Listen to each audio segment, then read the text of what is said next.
Good afternoon to all of you who have joined today. This is the live session from the PECB, where today we'll be looking at privacy beyond the EU model, exploring regulatory changes impacting data protection and privacy.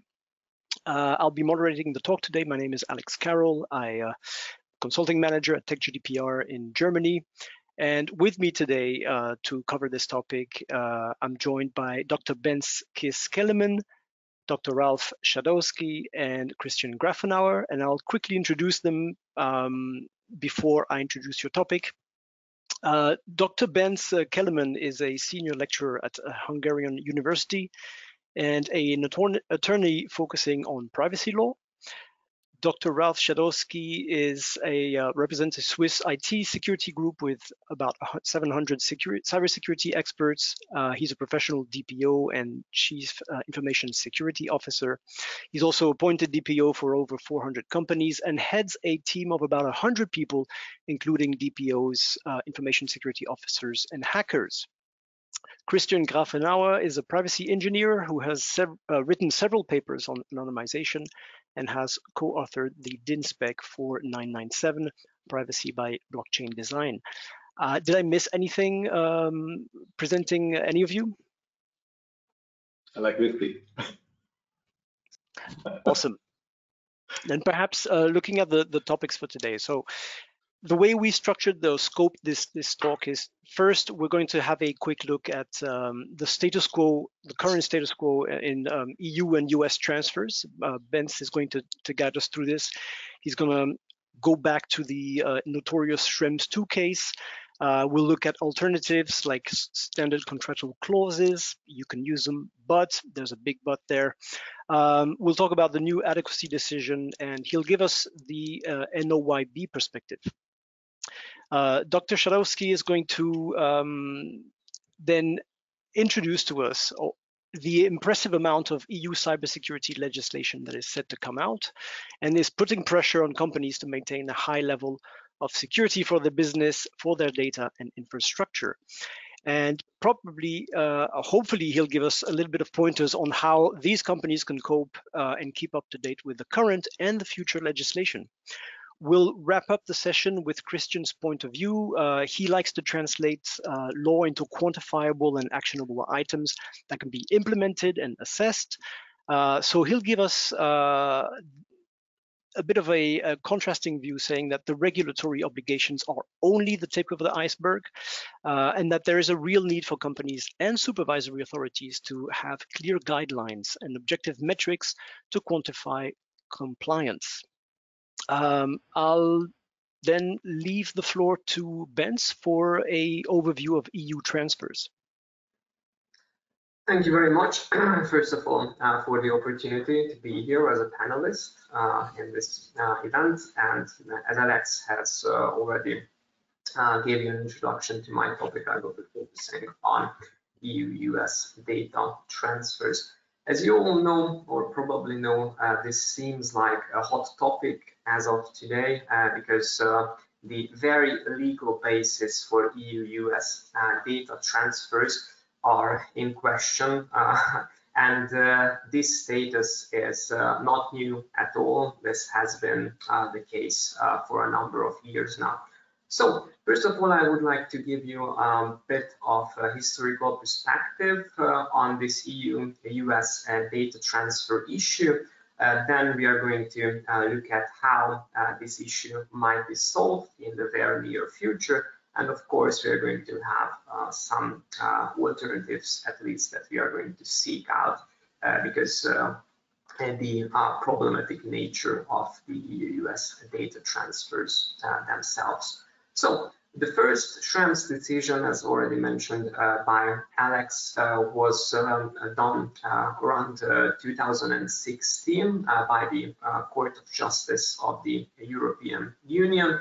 Back then, we didn't have a GDPR, only a privacy directive, which used practically the same legal basis for data transfer as far as we are concerned regarding the Schrems cases. This required an adequacy decision, or one adequacy decision was a possibility also for providing a legal basis for transferring personal data from the European Union to the United States. Well, this adequacy decision was adopted by the European Commission back then, and the title of this adequacy decision, or the framework itself, was the Safe Harbor Agreement. And that Safe Harbor Agreement was well attacked by a well, how to put it very nicely, it was Mr. Schrems, who is a privacy activist, and he questioned the very legal basis for adopting this safe harbor decision. And ultimately, the case went before the Court of Justice of the EU, which found that the Commission's adequacy decision, so this whole safe harbor framework, was invalid because it granted excessive access for US national security and law enforcement agencies to European persons' personal data, and it did not offer any effective remedy that would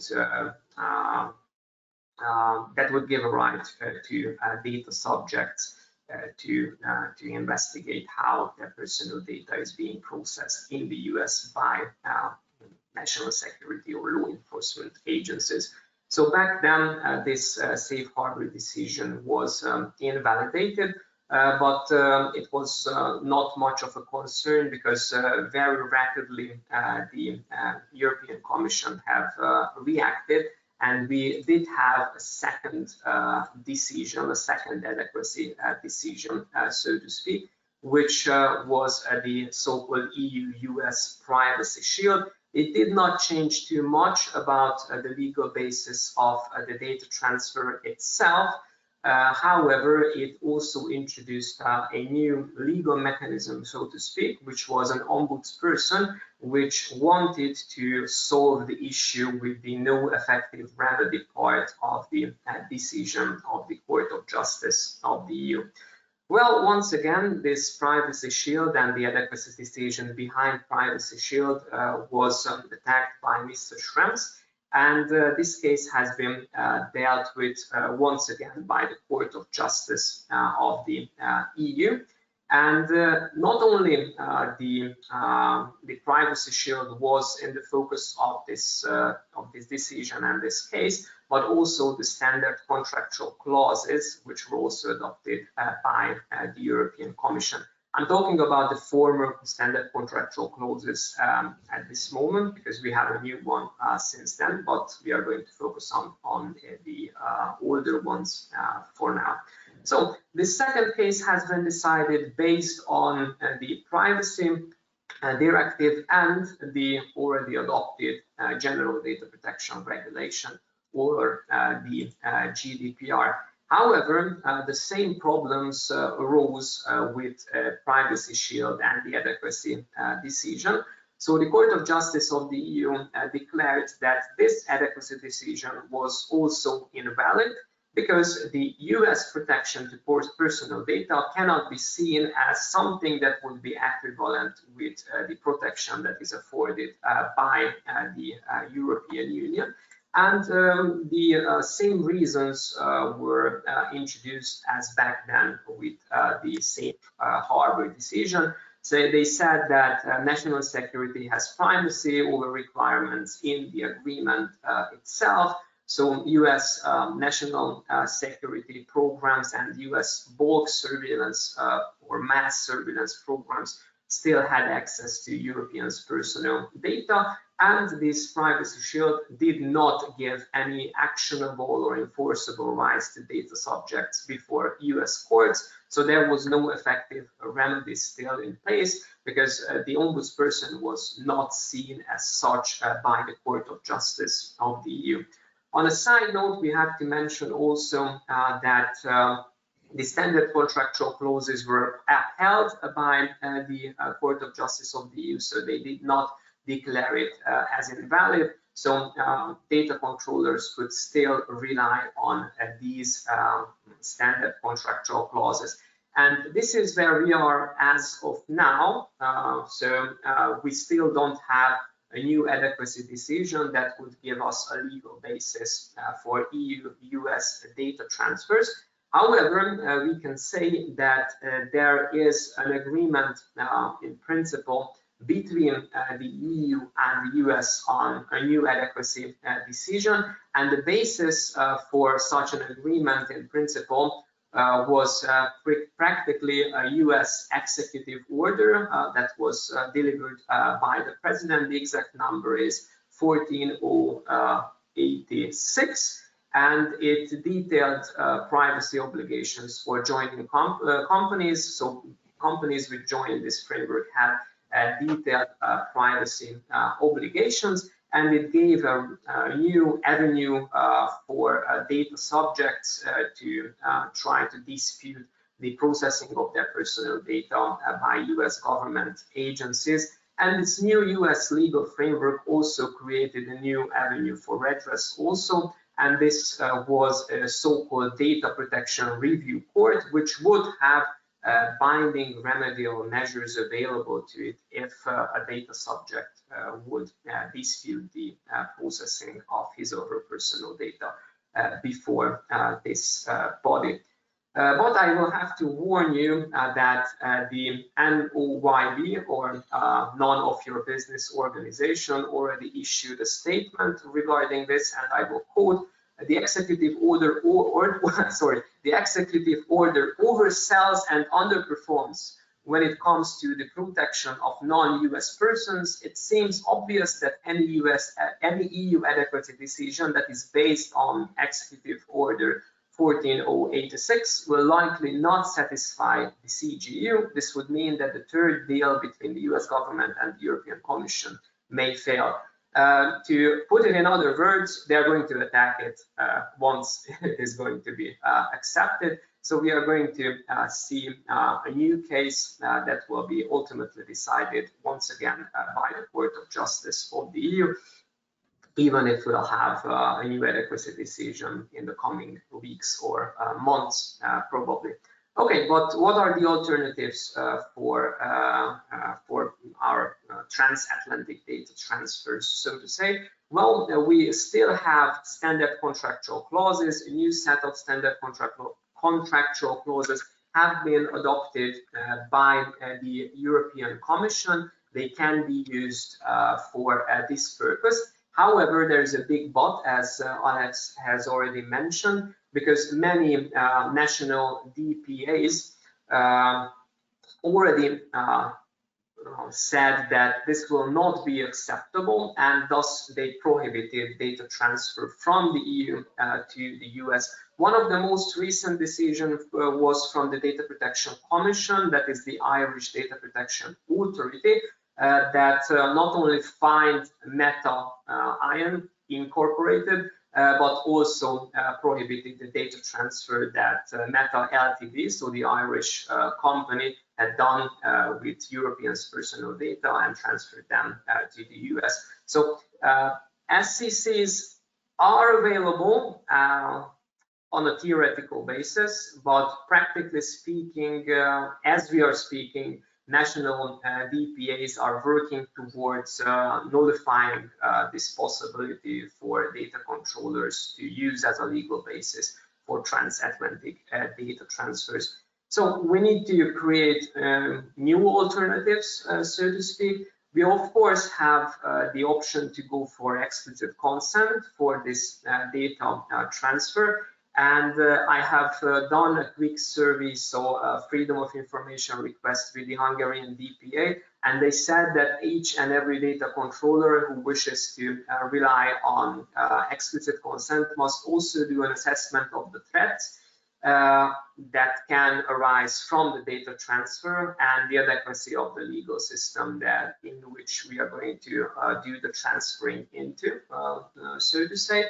So it's something that is quite burdenous on data controllers, so I'm not very fond of this idea, but we can probably rely on technological alternatives. And I'd like to mention just one, which is the Microsoft Azure system, which would create, let's say, a bubble in Europe that would not let personal data out, but still let these big tech giants do their magic, basically, and allow them to operate still within Europe. And I know that the other panelists also have opinions and suggestions for this topic, maybe Christian and Ralf as well. So I'm quite looking forward hearing from them also on this particular issue. This is something that I wanted to highlight before I pass the opportunity back to Alex. And then thank you very much once again for listening to this brief overview of transatlantic data transfers. Thank you. Thank you, Bence.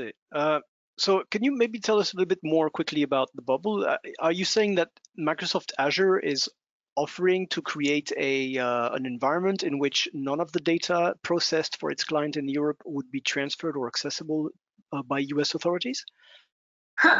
Perhaps I wouldn't go as far as claiming that. However, technologically speaking, it is possible with Azure to keep personal data on European servers and still make it possible for Microsoft to provide its services.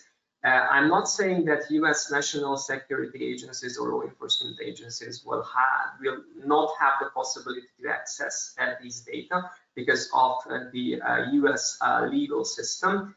And they might have other legal bases based on US law to try to get access to these personal data, even though that they are not stored in any server in the United States, but they are still controlled by a company which has a mother company in the US, which would give them a link, so to say, that would provide for use of a legal basis existing in US, in national US law. Mm-hmm, mm-hmm. Okay, thank you for that. So we've just seen that international transfers are not an easy thing right now, and that a new adequacy decision might not go forward, or will be. We could expect some litigation if it does. But this is probably, I mean, international transfers. It's Articles 45, 6, 7 of the GDPR. It's one of the things to focus on, but maybe Ralf, you can give us your perspective. What are new things we should be on the lookout for in terms of regulating data? Well, in the upcoming 3 hours, it's so overwhelming, it's so plenty of new regulations and directives to come to all companies and organizations here inside the European Union, but also in the supply chain, means also outside the European Union. It's amazing, it's overwhelming, and so many people are asking my team, how can we stay tuned to all these new regulations and directives? And just want to give you an idea of what could be a starting point. So I really follow up Bence, because this is part of our daily work. So many organizations are really concerned using global cloud solutions, for instance, to use in the daily work, but also if you see on a global company, which is divided all over the world, and they use global HR systems based in the US, it's not only Microsoft. And the Works councils inside Germany are really concerned that something goes wrong with the PIIs afterwards. So this is part of the daily work of data protection officers. And luckily, inside Germany, even if we have plenty of supervisor authorities, a little bit crazy inside Germany compared to the other European unions, member states, it's about 16+1 inside Germany. It's crazy.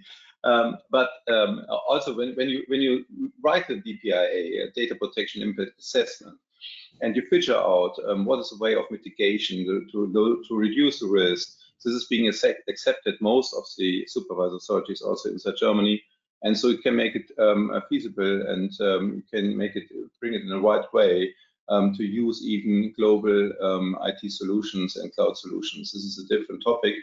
from my topic.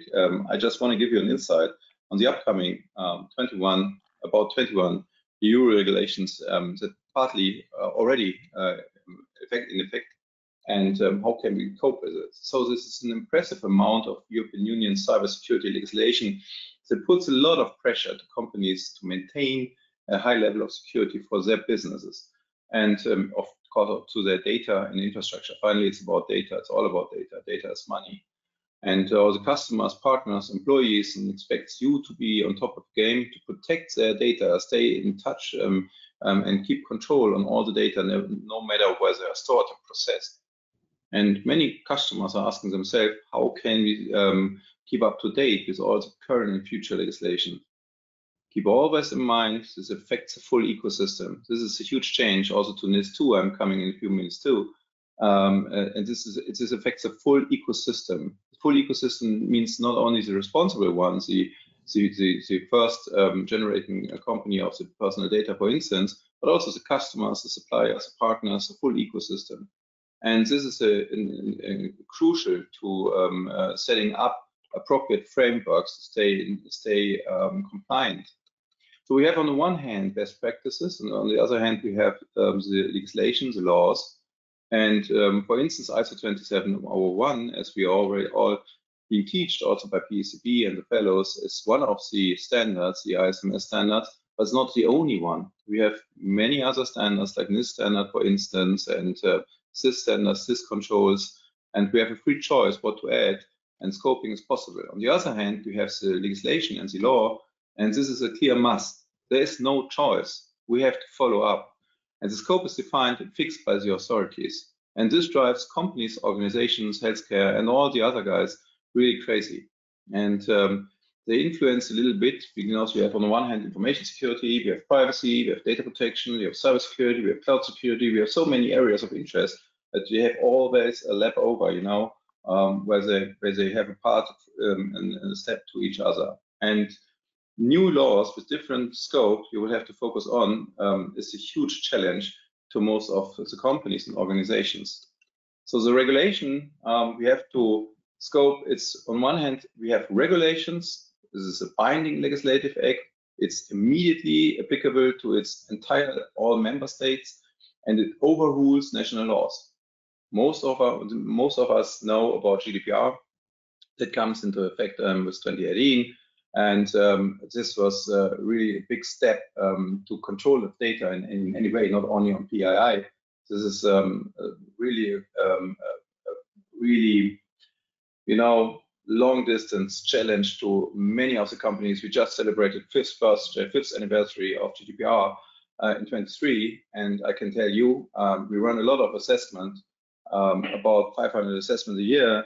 And most of the companies did not even started with GDPR. It's incredible. Not even one DPA is in place, no ROPA is in place, no awareness trains are in place. It's still a little bit like a gold digger, you know, from service suppliers' perspective. It's amazing. It's still going on without focusing also on this topic, even as a fundamental right to all of us. So on the one hand, we have the regulation. On the other hand, we have directives. And directives, you know, to outstanding persons, this is a legislative act setting objectives. And setting objectives means that all European Union member state countries must translate into national legislation, most within the defined time frame, mostly about 2 years, but they can adopt it. So this is a different setup from a regulation. And of course, we have some opinions and interpretations. We have some court cases, results in legal court cases, strategy documents by European Commission and other ones.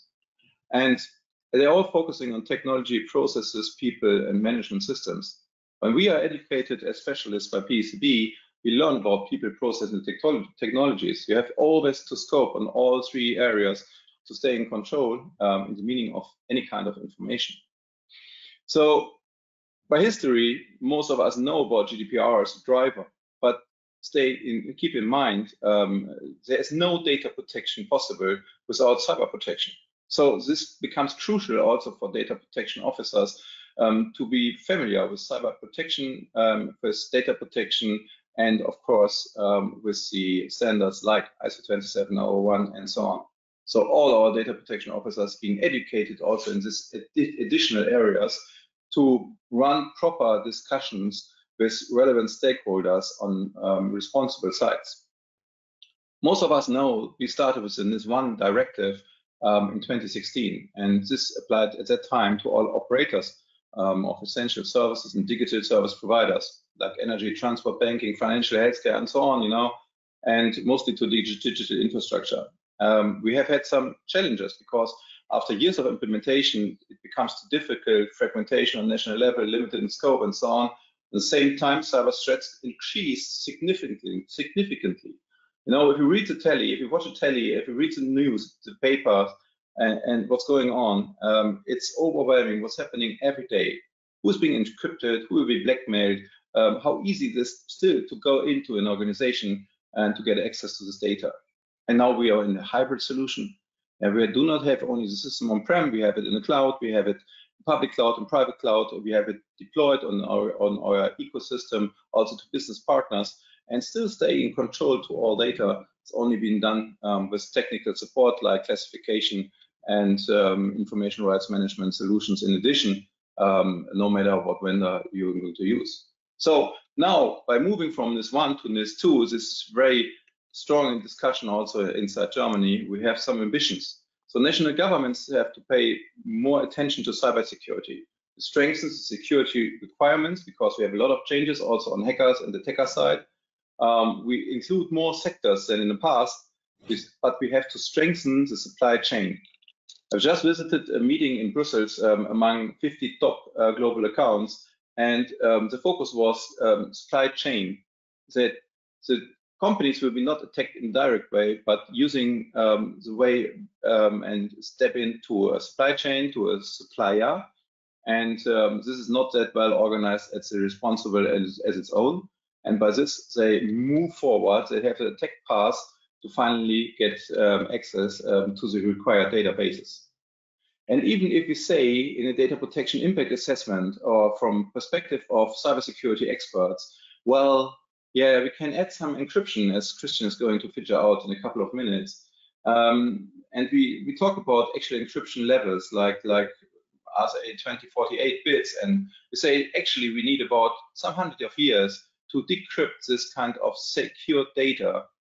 It will need only 30 minutes in a couple of years when quantum computers will offer in a commercial way the first qubit. And this is being announced already by IBM for the upcoming years.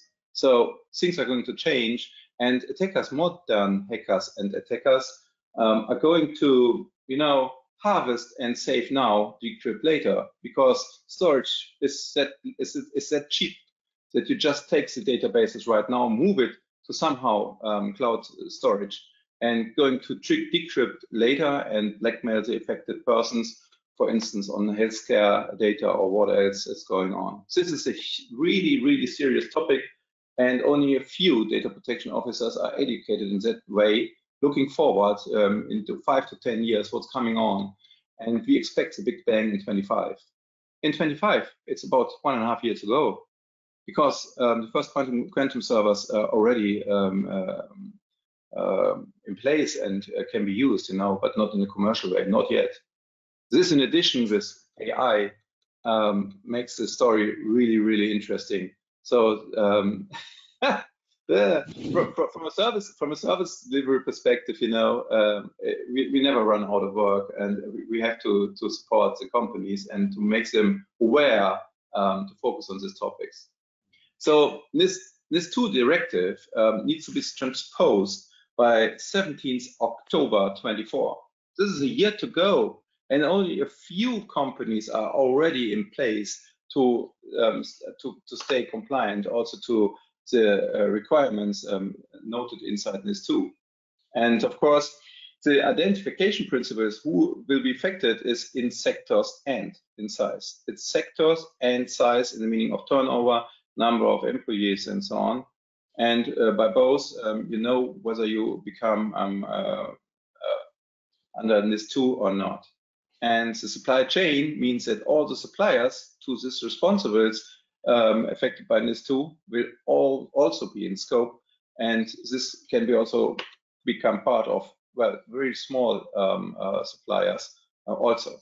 What's the really big changes in this too, as one of the 21 changes, I will add some more in a couple of minutes, is about the incident notification. It's already in place when you have a framework in use, but this must be strengthened also to in the communication to national CSERT sites, for instance.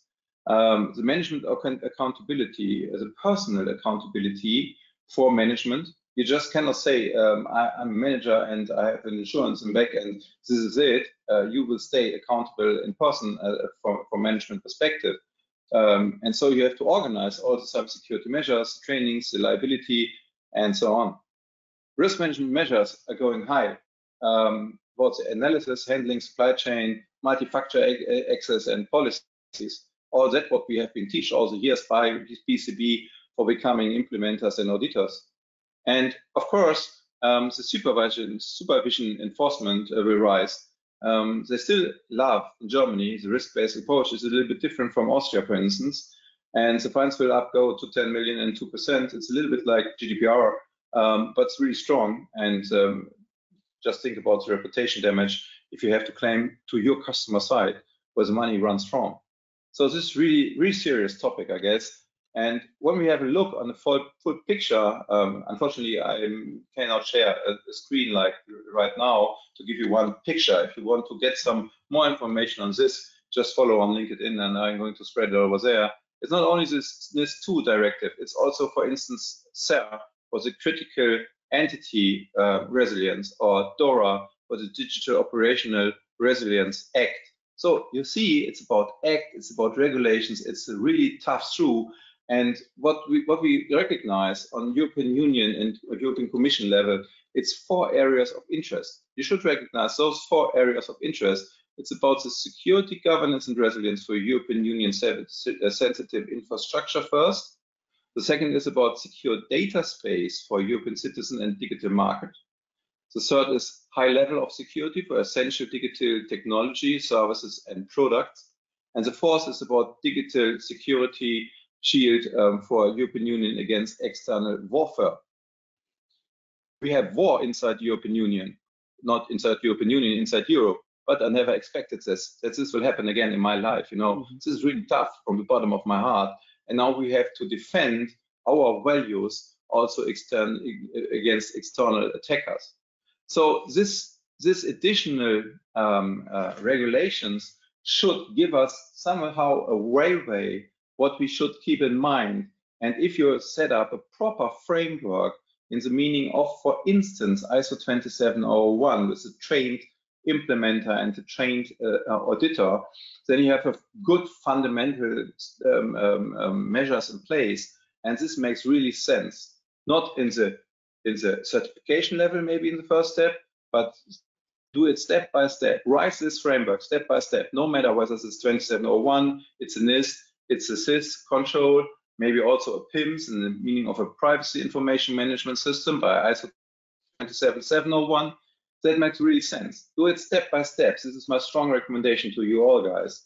And then it's easy to add on the requirements by NIST or by DORA or by SER, whatever sector you are in. That makes sense. And yeah, by this, I would hand over to Christian to use the time for telling us about actual encryption standards and what we recommend in that meaning to our discussion. Thanks, guys. Thanks, Ralf. Welcome.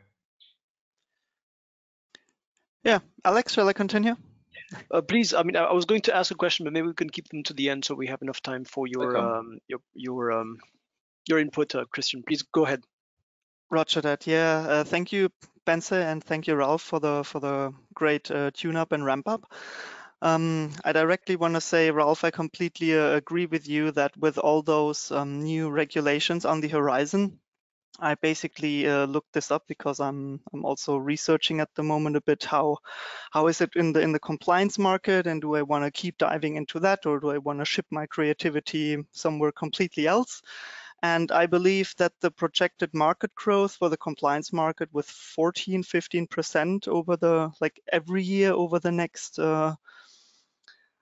7 years is highly underestimated, especially if I look what's been coming out in Europe, and especially with the fines going up, and especially on how bad it looks with actually living up to those compliances, and how many topics and principles that are mentioned in the GDPR are not really on the in any place close to awareness in the majority of the market players. So to lead up to what I'm going to talk about, I'm going to talk mostly around the topic of anonymization, but I want to lead up a bit with my story so you get a bit of a better understanding where I'm actually coming from. I'm not the typical compliance data protection guy. So I'm originally studied IT, but then I didn't want to go down the rabbit hole and write software that is designed out of business use cases. I wanted to do something a bit more meaningful, something a bit more ethic-based, and hence the logical step to also be effective was to watch towards regulation and what actually the laws say about software. And the vision was to translate law directly into code without going basically the detour through a business case, which is focusing on money. So ethical things aside, so basically I identified blockchain as a groundbreaking technology with a vast potential for change, and tried to bring that together with the GDPR. A couple of years later, I initiated the DIN-SPEC 4597, which was the worldwide first standard on how to build GDPR-compliant blockchains, where I got to know Alex Carroll as well. And I realized that basically not too many people are interested in the solutions that I was proposing. So in a way, I was quite happy that there are privacy activists like Schrems out there who are basically pointing the finger at things where they say something is not really adding up there if you look at it closely. And I think the work that he is doing is much more effective than gluing yourself to the street, which is another form of activism as well. But yeah, so I basically then did that. Realized that blockchain, it's not the phase yet. It's not really where people care about regulation and blockchains. People rather care about adoption and can we build something that the world really needs. So I transitioned more into anonymization and basically thought like, hey, how can I translate the legal definition of anonymity, which is not explicitly defined in the GDPR, how can I actually translate that into ideally a mathematical formula so you can just look at an IT system, pull out the formula and measure it, and afterwards have a value on a piece of paper where a court can say if this value is higher than 7, then it's anonymous. If it's lower than 7, it's not anonymous. And if you have a lot of money in your company, it maybe has to be 8 or whatever. So I did that. The outcome was a methodology for an anonymity assessment. And with a partner, I'm currently developing an assessment where we are figuring out, or where we are offering to measure your data processing system of anonymity. Why is this relevant to our discussion? So I want to say that I look at anonymization as one of the probably most potent and most undervalued technical and organizational measure at the moment to reduce the risk of data processing for the individuals. This is because on one hand, anonymization can be applied to all different kind of data. You can aggregate data. It doesn't necessarily have to be personal data. You can apply it on other things as well. This can help us with international transfers, where we say, okay, if we're not allowed to transfer personal data to the US, we can just go there and make sure that we anonymize the data set that we want to transfer sufficiently, and then transfer it to the US. So we identified certain quantifiable aspects where the data set really needs to be in a particular form, where you have to fulfill certain statistical measures. And there are also other let's say, still legal obligations that you have to follow. So I would like to encourage people to go a bit away with the anonymization is the holy grail attitude. If you hear that somewhere, you're probably hearing to some self-proclaimed experts who have a really, really good sales pitch, but it's not that easy in detail. You still have to make sure that because anonymization can be broken or can be reversed, because it's not, if you look at it statistically, it's not as safe as encryption, for example. And encryption just is following different mathematical properties, and since we are dealing with humans, it's a bit more easy to statistically roll this back to the original state where you can identify the people. So that's one thing. And I also think that anonymization can help a lot with all basically risk-based approach, vertical regulations that come out, like the Data Act, like the AI Act, because you can effectively, in a quite generalized way, if you apply it to the particular use case, lower the risk significantly. And then with a bit of an extra overhead of the assessment, where just a privacy engineer like myself look at the system design and has a very good gut feeling for how would a hacker approach this? How would a hacker get this data out? You develop an attacker model, and with that you can identify other weak spots, other attack vectors, how an attacker can get his hands on data, basically point these out, and then your IT team has clear bullet points on the list where they say, okay, we have to mitigate this risk, we have to mitigate this risk, we have to close that hole, we have to make sure this can't happen. And hence, also, if you are running an AI system, or if you have to give away sensitive corporation data, you can basically put this in a shape so that you comply with all these regulations. And this is basically what I'm working on. I have 2 more points at the list. I think I want to say one more thing, and then it depends when we want to open up the discussion. So in a few minutes, so please go ahead, Christian. Okay, yeah. Perfect. So I just also wanted to say that there is a lot also happening in this field with regulation and basically guidelines coming up, like some things that will also force organizations to move forward. So for example, the ISO 20700 committee of the ISO has also just recently requested the TC 307 Joint Working Group 4 of the blockchain committee of the ISO to develop some guidelines about risk and re-identification vulnerabilities and mitigation techniques for distributed ledger technologies. And I believe, or I hope, that anonymization will make it into that catalog, and of course additional measures X.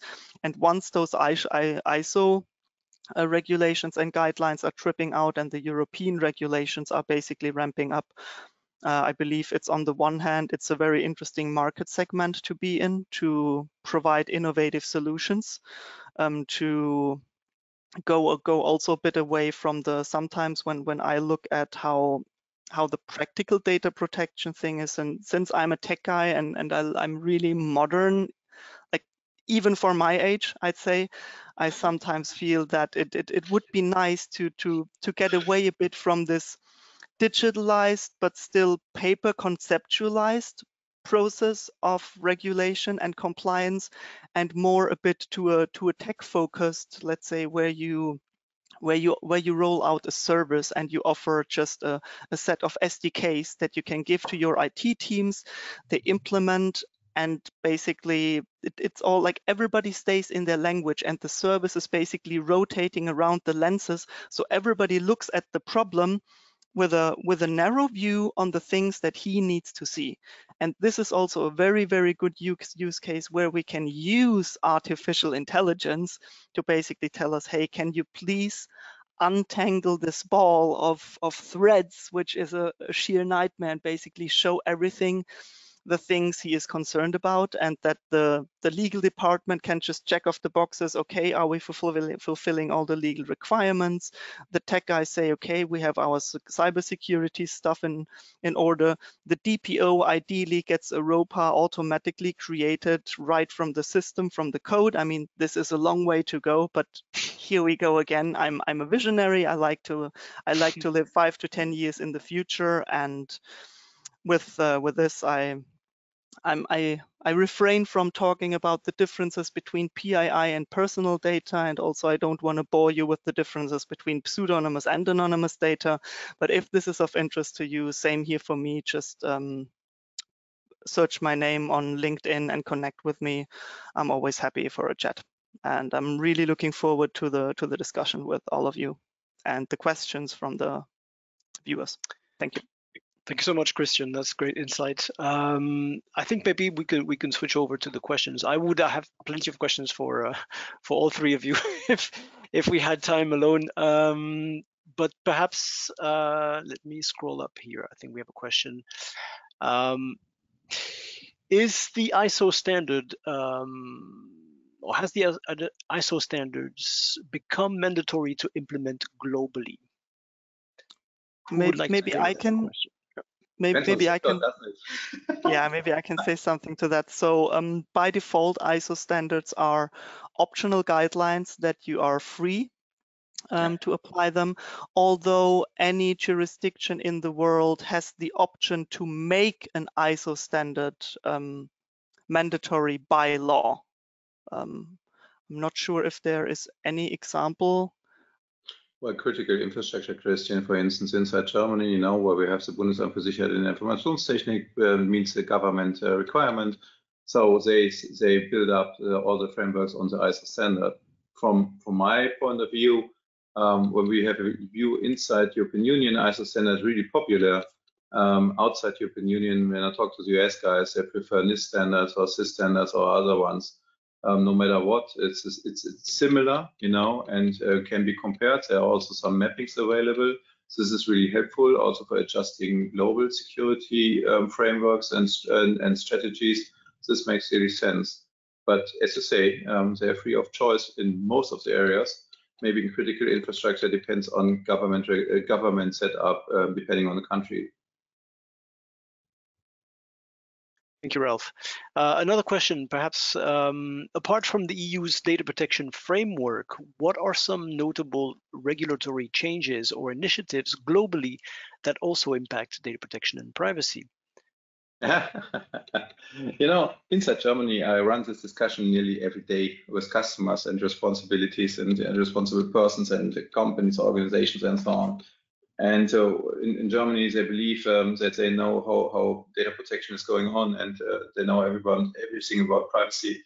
Now, Germans are no more the best football players in the world, and not the best scientists, or not best data protection officers, you know. And when we had a view on the US side, for instance, where we talked about, and Bence has given us a good insight on the impact with the transfer of PIIs, but also on all data to the US side, for instance. And we have a look on the US. You know, only a few are coping with CI and CPI, as it means Consumer Rights Act, for instance, in the California region, with New York State Act, with Georgia Privacy Act. And they're rising. They're rising in local areas inside the US. And it's nearly the same story we have had in the 70s and 80s inside Germany. You know, the first act worldwide we have had was the Data Privacy Act in Hessen area in Germany in 1970, and they just celebrated 50th anniversary. And by this, then it comes up with the regulations, with the first national law in Germany, and then the others followed up. But not a German one, and not even a European was the first who talked in public area about privacy. It was a US guy. It was Kennedy in the 60s, and only a few remember the situation when they counted the amount of people living in the US. He claimed and said we have to take privacy into account. He was the first one, not a European one.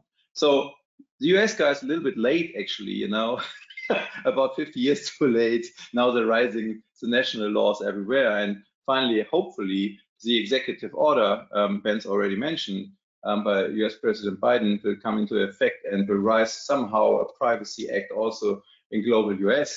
This would be great, but this is maybe comes in a couple of years, not yet. And next election is before, and you never know, this will not happen in this year or next year, but maybe in 4 or 5 years.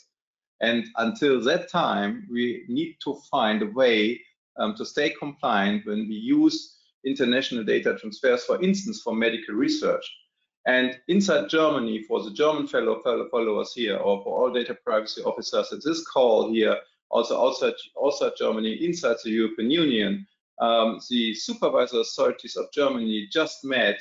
They met regularly, but they met in the past quarter of 22, and they have written the Petersberger Erklärung, the Petersberger decision, where they say that they need some kind of bodies of trust. They call about pseudonymization by bodies of trust, and they say the task of pseudonymization and anonymization of health data for international medical projects to save life, and this is crucial, save life, should be assigned by law to independent and autonomous trust bodies. This is a quote. And for this, it is crucial that these bodies, and in particular to exclude instruction from scientific researchers with regard to the data processed to the trust centers. This is a neutral trust center, and the concrete tasks, rights, and duties of the confidentiality bodies must be defined. Finally, depending on the structure, the responsibility of these bodies for data processing in the interest of safeguarding the rights of the data subjects must also be defined. So there will be raised some kind of organization of mutual bodies of trust, where they bring all the health data together, bring it in an anonymized way, make international research possible, so that we can save life, and no matter where the scientists are, whether they're based inside the European Union or in the US or where else in the world. Finally, it's about life, at that time. Yeah, thank you, Ralf. Very amazing. interesting. I also wanted to bring up one aspect where I see a lot of drive and fresh developments in that direction, where they are very privacy concerned, and those are some selected blockchain projects that, for example, especially the projects around zero knowledge proofs, they have a very high privacy concern. And also when I'm consulting certain blockchain firms about their privacy, let's say their privacy compliance, I see that the developers there, they really put a lot of thought in how they can design their systems safe, and how they can put safeguards in place, and how they can design the data models. Like, there are so many different layers in an IT infrastructure where you can apply privacy by design if you have the education for it, if you have the site for it, and also the willingness and the time and money from upstairs to do so. This is also an independent research field where I feel it's often overlooked, because they don't care much about getting involved with standardization, to get involved with mainstream research. They are basically just biddling, as we say in the Web3 jargon. They're just building their stuff, and they're building the solutions. They're testing them out. They're releasing a coin to make it attractive to hackers to crack it, and then basically battle test it live in the field to see if somebody cracks the system and pulls the rewards out, or if the systems hold up to the other bright minds who are looking at it and trying to crack it open. Yeah, so it's a bit of a iterative approach to security, you're saying, Christian, right? In the blockchain field, it's a very iterative approach. That's why you have the canary nets sometimes, or the test nets, or the test tokens, or where some certain chains just slow a bit slowly. It's really also to pull in the money to see, can anybody break our system? I mean, and if you look at the things, just to bring up Luna, for example, with Luna, where we had the US stablecoin that collapsed over 2-3 days to sub 1 cent. This was basically an experiment: can we have a purely algorithmic stablecoin? And they basically backed it up with, I don't know, 5 million or something. It wasn't It wasn't really too much, but there were some big players who accumulated enough Luna when the price was low. And when the price was high enough, somebody just pulled the plug, pulled out their money, and of course the thing collapsed. But it showed us where the weakness of the system was, and the system was the lack of backup money that backed up the algorithm. The blockchain itself was also exposed to technical denial of service attacks, and the blockchain kept alive, it kept running. Like, this was one of the biggest cyber attacks that I know of since my lifetime. And I find it quite astonishing that the technology actually held up to the test. It was only the value that went to zero. It wasn't the chain that was going offline. It was only the value because of greed. Yep. Thanks for that. Bence, did I interrupt? I think you wanted to say something. Yeah, just one quick addition to what the other panelists have said. So if someone is interested on a practical level on a comparison between various data protection regimes, I have a suggestion. DLA Piper has a very good website, dlapiper.dataprotection.com, and they compare and contrast various data protection regimes that are applicable globally. So this is a question, what Alex has read to us, which cannot be answered in one sentence or even 1,000 sentences. So I strongly advise those who are interested in this topic to go visit this website, because there you can download a handbook which gives you an ultimate introduction to what are the differences between GDPR and a number of other regulatory designs that are applicable globally speaking. And yeah, if I can have an advice for those who are seeking global compliance on data protection, I would advise to comply to the strictest standard that is possible, and then supplement it with special regulations or special obligations stemming from different regulatory systems. So I would advise complying with GDPR, and then providing, for example, separate privacy policies for the California Data Protection Act and the Brazil GDPR, which is an act, if I'm not mistaken, and so on and so forth. So there are many privacy regulations in place that are national ones, and controllers who act and operate globally should bear in mind these new regulations as well. But I would advise for GDPR compliance. Sorry. No, perfect. Great for that, Bence. I think that probably addresses the question that I was going to ask next, which, and we have 3 minutes on the counter to left.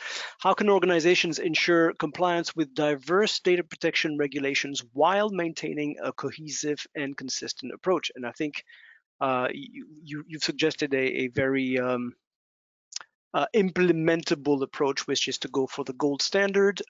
It's easy for us in Europe to highlight the GDPR as a gold standard. We know there's some friction with other regulations around the world.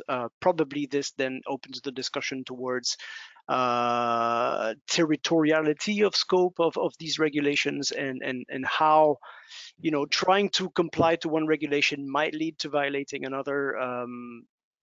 This I think needs to be done on a case-by-case analysis. Depends on where you're situated, where your entities are, what sort of data you're sharing and processing. But definitely be on the lookout for the upcoming regulations, which are not necessarily going to apply to personal data. We've been focusing a lot on personal data because GDPR is a hot topic, but non-personal data is also going to be regulated, and the necessity to share that through different parties. So encryption, anonymization can be those techniques. Feel free to get in touch with the panelists directly for more questions. You can find them on LinkedIn. Thank you, PCB, for hosting this session and for putting us together. It was a great experience. You know, as usual, it's fun to work with PCB. And thank you all the panelists for joining and sharing your insight. Thank you for the attendees, and wish you all a pleasant week. Thank you all. Thank you, everyone. Bye-bye. Bye.